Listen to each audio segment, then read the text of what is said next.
ओम श्री गणेशाय नमः। आप सभी भक्तों को राधे राधे। आज सुनिए चैत्र मास कृष्ण पक्ष की संकष्टी चतुर्थी की कथा।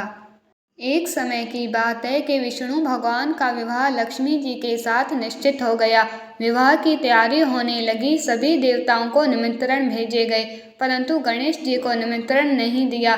कारण जो भी रहा हो, अब भगवान विष्णु की बारात जाने का समय आ गया। सभी देवता अपनी पत्नियों के साथ विवाह समारोह में आए। इन सब ने देखा कि गणेश जी कहीं दिखाई नहीं दे रहे हैं। तब वह आपस में चर्चा करने लगे कि क्या गणेश जी को नहीं न्योता है या स्वयं गणेश जी ही नहीं आए हैं। सभी को इस बात पर आश्चर्य होने लगा। तभी सब ने विचार किया कि विष्णु भगवान से ही इसका कारण पूछा जाए। विष्णु भगवान से पूछने पर उन्होंने कहा कि हमने गणेश जी के पिता भोलेनाथ महादेव को न्योता भेजा है।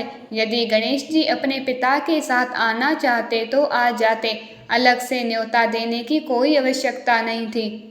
दूसरी बात यह है कि उनको 1.25 मण मूंग, 1.25 मण चावल, 1.25 मण घी और 1.25 मण लड्डू का भोजन दिन भर में चाहिए। यदि गणेश जी नहीं आएंगे तो कोई बात नहीं, दूसरे के घर जाकर इतना सारा खाना पीना अच्छा भी नहीं लगता। इतनी वार्ता कर ही रहे थे कि किसी एक ने सुझाव दिया, यदि गणेश जी आ भी जाएं तो उनको द्वारपाल बनाकर बैठा देंगे कि आप घर की याद रखना। आप तो चूहे पर बैठकर धीरे धीरे चलोगे तो बारात से बहुत पीछे रह जाओगे। ये सुझाव भी सबको पसंद आ गया तो विष्णु भगवान ने भी अपनी सहमति दे दी। होना क्या था कि इतने में श्री गणेश जी वहां आ पहुंचे और उन्हें समझा बुझाकर घर की रखवाली करने बैठा दिया। बारात चल दी। तब नारद जी ने देखा कि गणेश जी तो दरवाजे पर ही बैठे हुए हैं, तो वह गणेश जी के पास गए और रुकने का कारण पूछा। गणेश जी कहने लगे कि विष्णु भगवान ने मेरा बहुत अपमान किया है। नारद जी ने कहा कि आप अपनी मूषक सेना को आगे भेज दें तो वह रास्ता खोद देगी, जिससे उनके वाहन धरती में धंस जाएंगे। तब आपको सम्मान पूर्वक बुलाना पड़ेगा। अब तो गणेश जी ने अपनी मूषक सेना जल्दी से आगे भेज दी और सेना ने जमीन पोली कर दी। जब बारात वहां से निकली तो रथों के पहिए धरती में धंस गए। लाख कोशिश करे परंतु पहिए नहीं निकले। सभी ने अपने अपने उपाय किए परंतु पहिए तो नहीं निकले, बल्कि जगह जगह से टूट गए। किसी की समझ में नहीं आ रहा था कि अब क्या किया जाए।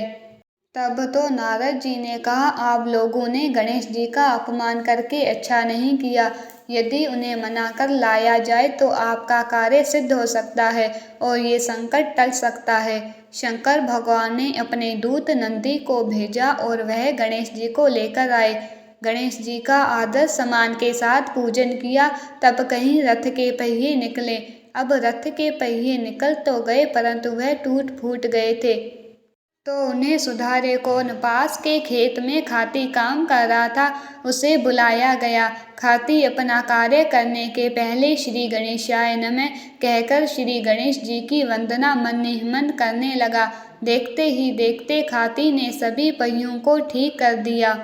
तब खाती कहने लगा कि हे देवताओं, आपने सर्वप्रथम गणेश जी को नहीं मनाया होगा और न ही उनका पूजन किया होगा, इसीलिए तो आपके साथ ये संकट आया है। हम तो मूर्ख अज्ञानी हैं, फिर भी पहले गणेश जी को पूजते हैं, उनका ध्यान करते हैं।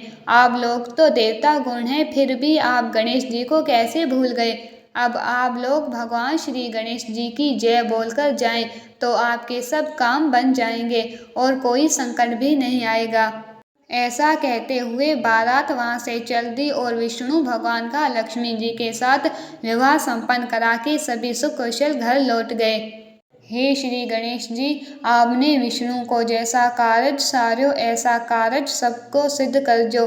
बोलो गजानन भगवान की जय।